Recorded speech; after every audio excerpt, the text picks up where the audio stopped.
Hey Hopewell kids, welcome back to another lesson in our Summer Sunday School series. I'm so glad you're tuning in and I can't wait to get started again with another fun-filled week of learning how to thrive, not just survive during this pandemic. And I hope you're ready to get started today, so let's just dive right in. If you remember last week's lesson, we talked about Abraham and his great patience. Today, we're going to talk about what the Bible has to say about selfishness. And this story is called King David's Wish. Do you guys know what it means to be selfish? You probably don't, right? Because you're perfect little angels who never do anything wrong, right?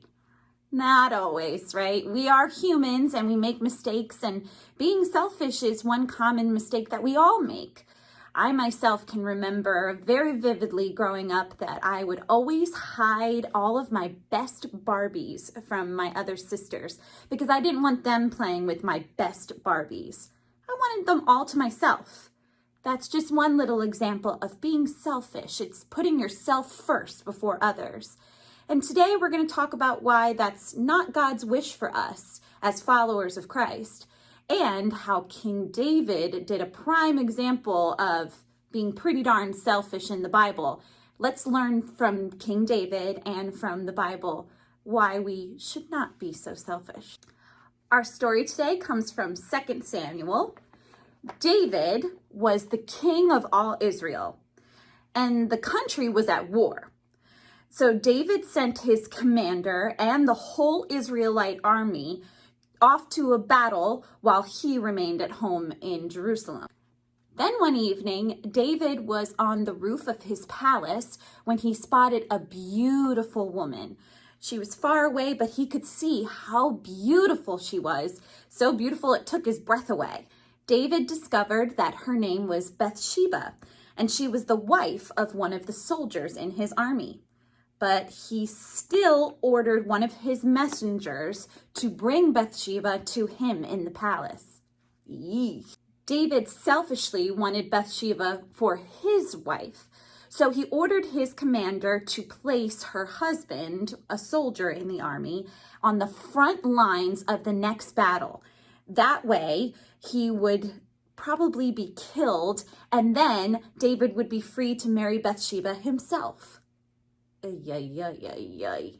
Indeed, Bathsheba's husband was killed in battle, and David got to marry her.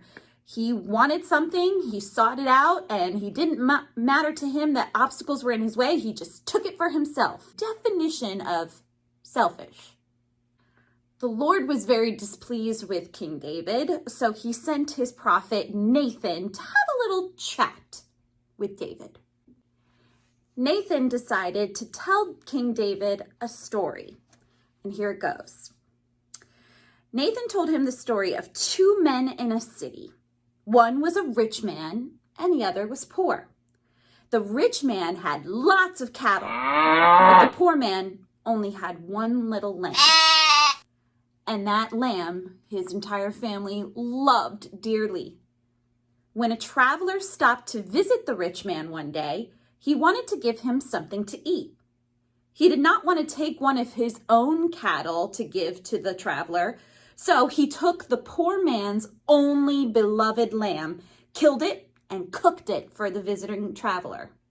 After King David heard this story, he was furious with this rich man.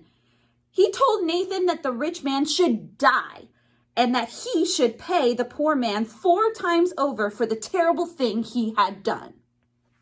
Then Nathan told King David the truth, that this story was just an illustration, and King David, you're the rich man. Nathan explained to King David that he had taken the wife of one of his soldiers and had sort of ordered the soldier to be killed. David then realized what he had done, and he said, I have sinned against the Lord. That's an understatement. And David discovered that being selfish can really hurt people around you. So King David got his wish, didn't he? He got to marry the beautiful Bathsheba, even though she was already married to someone else. But in the end, was he happy? Was he satisfied? No, because being selfish never makes us happy or satisfied. God tells us to put others first and never take anything for ourselves when others are in need. So King David kind of learned this lesson the hard way, for sure. Be devoted to one another in brotherly love. Honor one another above yourself. Romans 12:10. Here are the key points of our story. David wanted Bathsheba for his wife. Greed caused David to have Bathsheba's husband killed. And God granted forgiveness to David for the sin that he committed. What do we learn today? We need to consider others and put others first before ourselves. I don't know about you guys, but I think about myself a big portion of the day. And I use language all the time like me, I need this, I want this, I want to do this. And in a pandemic, sometimes we can't always do the things we want or have the things that we absolutely desire right in that moment. And God is saying, be content, be happy with what you have, be patient, like last week, and don't be selfish. Put others first and their needs first.